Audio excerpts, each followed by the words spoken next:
அடுத்து ஒரு பயங்கரமான சம்பவம் உத்தரப்பிரதேஷ் மெரூட்டில் நடந்திருக்கு. ஒய்ஃபே அவங்க ஹஸ்பண்டை கொலை பண்ணியிருக்காங்க வித் ஹெல்ப் ஆஃப் அவங்களோட அஃபேரோட. ஸோ இறந்தவரோட பேர் சௌரப்.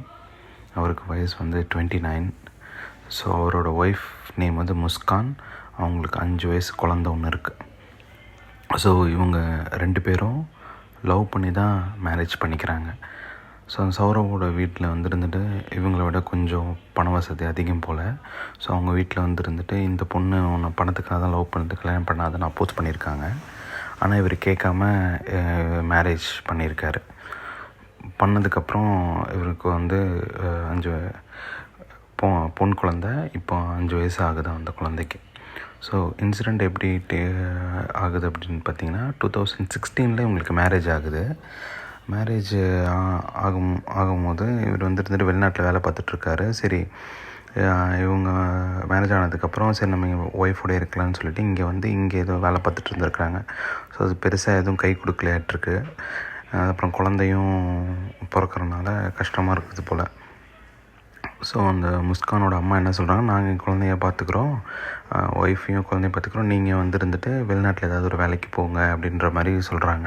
இப்போ இவர் என்ன சொல்கிறாரு, இல்லை அவளுக்கு இருந்துட்டு இண்டிபெண்ட்டாக இருக்கிறது தான் பிடிக்கும், நீங்கள் கூட இருக்கீங்கன்னா உங்களுக்கு விருப்பம் இருக்காது, பட் ஒன்றும் பிரச்சனை இல்லை, நான் இருந்துட்டு வெளிநாடு வேலைக்கு போகிறேன் அப்படின்ற மாதிரி அவர் சொல்லி வெளிநாடு வேலைக்கு போகிறாரு.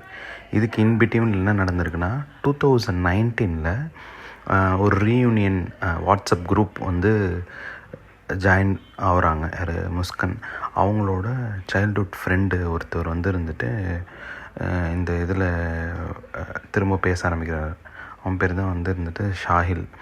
ஸோ இது இருந்துட்டு நாளடைவில் இவங்களுக்கு ஒரு அஃபேர் வருது. அது சௌரப்க்கு அப்போவே தெரிஞ்சிருக்குது. அந்த 2019 அந்த டயத்தில் தெரிஞ்சு அது ப்ராப்ளம் ஆகி இவர் விட்டுட்டு போகலான்ற ஒரு முடிவுக்கு வந்திருக்கிறாங்க. ஆனால் சின்ஸ் குழந்த இருக்கனால நம்ம வேண்டாம், விட்டுட்டுலாம் இருக்க வேணாம், இதுக்கப்புறம் நீ ஒழுங்காரு, நான் இந்த இஷ்யூ இதுக்கப்புறம் நம்ம க்ரியேட் பண்ணிக்க வேணான்னு சொன்னோன்னே இந்த பொண்ணு இருந்துட்டு ஃபேக்காக ஆமான்னு சொல்லியிருக்கு. சரி ஓகே நான் ஒழுங்காக இருக்குன்னு சொல்லிட்டு. அதுக்கப்புறமா எக்கனாமிக் க்ரைசிஸ் காரணமாக இவர் இருந்துட்டு வெளிநாடு போயிடுறாரு. ஸோ இவர் எங்கே வேலை பார்த்த மாதிரி சொல்கிறாங்க, லண்டனில் ஒரு பேக்கரியில் வேலை பார்த்த மாதிரி சொல்கிறாங்க. ஸோ இவர் என்ன பண்ணியிருக்காரு, ஃபெப்ரவரியில் இருந்துட்டு இவங்க குழந்த பர்த்டேக்காக இவர் சர்ப்ரைஸாக இந்தியா வந்திருக்கார். யாருக்குமே சொல்லாமல் இந்தியா வந்திருக்காரு. இவங்க ஒய்ஃபுக்குமே அது பெரிய சர்ப்ரைஸு. அந்த பொண்ணு இருந்துட்டு ஆனால் அந்த ஓவர் தி பீரியடில் இது கள்ளக்காதலனோட தான் சுற்றிட்டு இருந்திருக்குது. அது பெருசாக யாருக்கும் அது தெரியல. ஆனால் ஸோ இவர் சர்ப்ரைஸ் ஆகிடுச்சு. அது சர்ப்ரைஸ் ஆன மாதிரி நடிச்சுட்டு சரி என்னன்னா நமக்கு இருந்துட்டு தொல்லையாக தான் இருக்கும்னு சொல்லிவிட்டு இவங்க வெளியே போன நேரத்தில் இது இந்த பொண்ணு அவங்க அஃபேருக்கு அவனுக்கு கால் பண்ணி இவனை எப்படியாவது நம்ம கொன்னுடலாம், இல்லைனா நமக்கு பிரச்சனையாக தான் இருக்குன்னு சொல்லிட்டு சொல்கிறாங்க. சொல்லும் போது February 24 இவர் வந்திருக்காரு.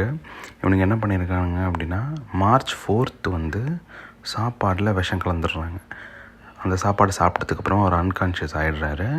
அன்கான்ஷியஸ் ஆனதுக்கப்புறமா அந்த முஸ்கன் லவ்வருக்கு ஷாஹிலுக்கு ஃபோன் பண்ணி வர வச்சுருக்கு. வந்ததுக்கப்புறமா அவங்க இருந்துட்டு அவன் என்ன பண்ணுறான், வரும்போதே இருந்துட்டு கத்தி, அப்புறம் தான் ஆடு மாடு வெட்டுற அந்த மாதிரி நைஃபு, அதுக்கப்புறம் blue colour drum, water drum, அதுக்கப்புறமேட்டு சிமெண்ட், இதெல்லாமே வாங்கிட்டு வந்திருக்கான்.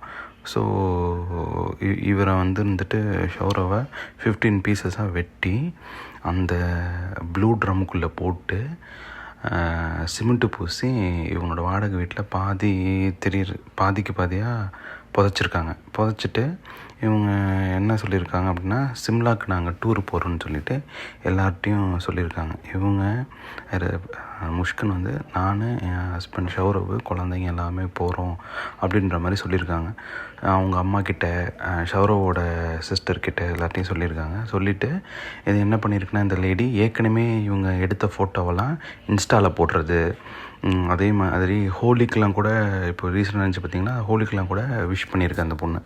ஸோ இது இவங்க என்ன பண்ணியிருக்காங்க, மார்ச் 17 இருந்துட்டு ரிட்டர்ன் ஆகிருக்கிறாங்க வீட்டுக்கு.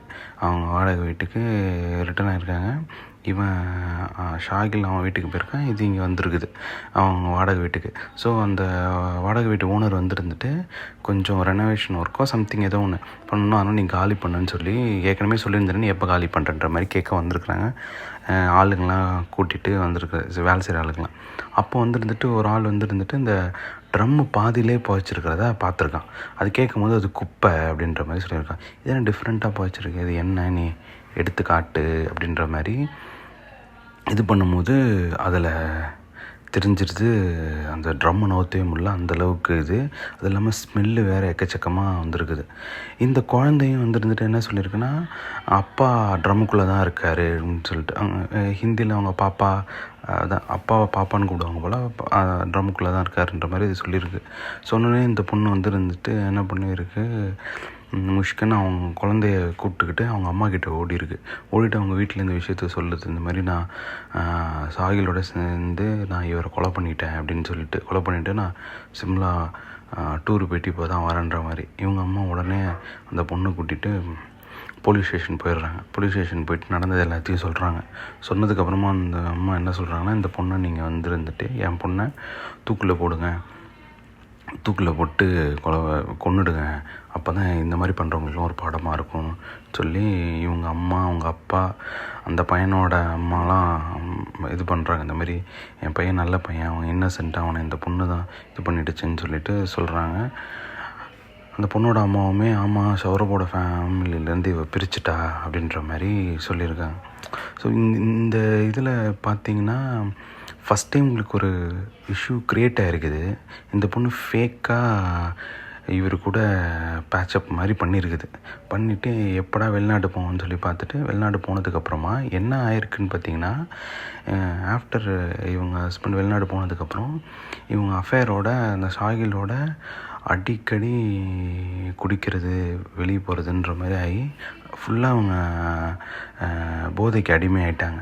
ஸோ அவங்க அம்மாவே சொல்கிறாங்க, அவளால் தண்ணி இது பண்ணாமல் இருக்க முடியாது, போதை இல்லாமல் இருக்க முடியாது அப்படின்னு சொல்லிட்டு. எனக்கு தெரிஞ்சு இதில் என்னென்னா, எனக்கு தெரிஞ்ச அவங்க அம்மாவுக்கு ஆஃப் த விஷயம் தெரிஞ்சிருக்குமா தெரியலையான்றது எனக்கு அது நம்மளால் ஜட்ஜ் பண்ண முடியல. ஆனால் ஈஸியாக ஏதாவது ஒரு 2 விஷயமாவது பொறி தட்டி இருக்கும். சரி சரியாயிடுன்றதுனால சொல்லாமல் இருந்தாங்களா, இல்லை இவ்வளோ டூ எக்ஸ்ட்ரீமுக்கு அவங்க பொண்ணு போக மாட்டான்னு ஒரு நம்பிக்கையில் இருந்தாங்களான்னு சொல்லி தெரில. ஆனால் டெஃபினட்டாக இப்போ நம்ம வீட்டில் இருக்குன்னு வச்சுக்கோங்க, நம்ம வீட்டுக்கு யாராவது வராங்கன்னா ஈஸியாக நம்மளை சுற்றி இருக்கவங்க பார்த்துருவாங்க, தெரியும். ஆனால் அந்த பொண்ணு கிட்டத்தட்ட பல வருஷமாக அந்த மாதிரி ஏமாற்றிட்டு வந்துருக்குது அவரை. எப்படி யாருக்குமே ஒரு லைம்லைட்டுக்கே தெரியாமையே அது ஏமாத்துச்சா இல்லை என்னன்னு சொல்லி தெரில.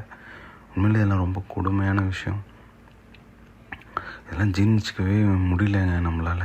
நிறையா கேஸ் இப்போதைக்கு நம்ம பார்க்குறோம், இந்த மாதிரி வெட்டுறது, கொலை பண்ணுறது, இதெல்லாம் ஹியூமனிட்டியே ஃபுல்லாக போயிடுச்சு.